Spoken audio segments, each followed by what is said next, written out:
Assalomu alaykum kanalimiz a'zolari. Demak, mana bu jumlalar juda chiroyli, ajoyib jumlalar ekan, manfaatli jumlalar ekan. Shuning uchun o'qib tarjima qilishga qaror qildik. Demak, fa inna sidqa yahdi ilal birri wal birra yahdi ila rida'illohi ta'ala wal kadhiba yahdi ilal fujur wal fujura yurithu sakhatalloh deydi. Demak, o'sha sidq, rostgo'ylik birga taqvodorlikka yoki yaxshilikka undaydi va yaxshilik esa Allohning roziligiga yetaklaydi, yahdi ya'ni hidoyat qiladi, olib boradi. Val kazib yolg'onchilik esa yahdi ilal fujur, ya'ni fisq fujurga olib boradi. Fujur esa yurisu saxatalloh. Allohning o'sha saxat degani g'azab. Allohning g'azabini meros qilib qoldiradi, ya'ni fujurning natijasida Allohning g'azabigagina sazovor bo'lasan deyapti. Endi birga bir deb qo'ygan ekan, o'sha ma'nosini o'qiymiz. Demak, ma'na yahdi ilal bir yusilu ilal amali solih. Demak, o'sha yahdi ilal bir degan, ya'ni yaxshilikka yo'llaydi deganning ma'nosi bu o'sha solih amallarni davomiy qildiradi, ya'ni solih amallarga ulatadi seni deyapti. Ya'ni ravahul hafiz Abu Nuaym fi Hilya, ya'ni o'sha Hilya kitobida aytib o'tgan ekan, Abu Nuaym aytgan ekanki, fi tarjimati Malik ibn Dinarning tarjimasida an Ja'far bin Sulayman Dubai qala sami'tu Malik ibn Dinar yaqul. O'sha Malik ibn Dinarning aytayotganini eshitdim deyapti. As-sidqu wal kadhibu ya'tarikani fi qalb hatta yukhrija ahaduhuma sohibahu deyapti. Ya'ni o'sha sidq bilan, ya'ni rostgo'ylik bilan yolg'onchilik deyapti. Qalbda, insonning qalbida doimo kurash olib boradi. Hattoki, ya'ni qachongacha kurash olib boradi desa, hatta yukhrija ahaduhuma sohibahu.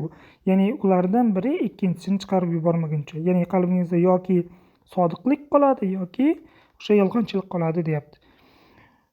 Va inna as-sidqa yabdu da'ifan kama yabdu nabatun nakhla.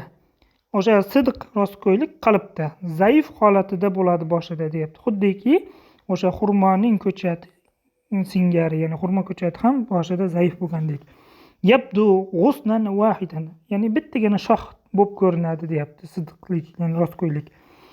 Fa idza shaqqaha sabiya zahaba asluha deyapti. Agar u o'sha bittagina shoxchi shaqqa qilsa, ya'ni sug'urib olib tashalsa, natijada ya'ni asli, ya'ni sibiga olib tashalsa, uning asli yo'qoladi deyapti.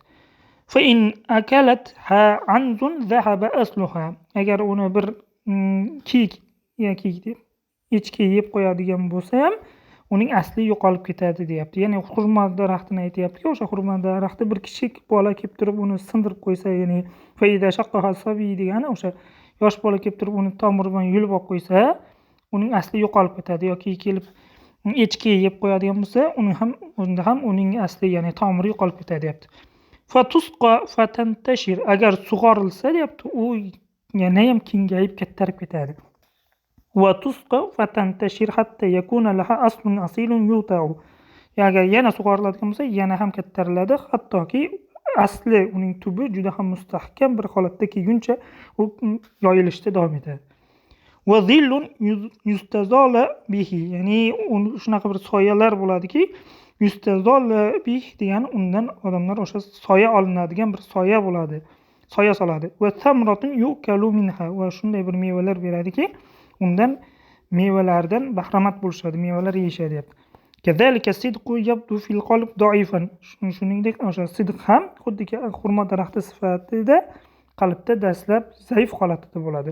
Fa yatafaqqaduhu sohibuhu va yaziduhu Allohu ta'ala. Ya'ni agar uning egasi, o'sha qalbning egasi tafaqqada degani o'shani yo'qligini bilib qolmoq, ya'ni o'shani izlamoq degani. Ya'ni o'sha qalbdagi sidqlikni izlasa, o'sha qalbning egasi Alloh uni, ya'ni izlayotgan sidqini ziyoda qilib beradi. Va yatafaqqaduhu sohibuhu fa yaziduhu Alloh. Ya'ni o'sha sohibi yana izlashda davom etadigan bo'lsa, Alloh o'sha rostgo'yligini yana ham ziyoda qilib beradi. Ya'niki o'sha rostgo'ylikka mustahkam bo'lishni boshlasa, Alloh uni yanada mustahkam qilib o'zi qo'llab-quvvatlaydi deyapti. Hatta yaj'alahu Allohu barakatan ala nafsihi. Ya'ni shu darajada Alloh qo'llab-quvvatlaydiki, Alloh taolo o'z nafsida, ya'ni o'sha bandaning o'zida bir barakani hosil qilib qo'yadi.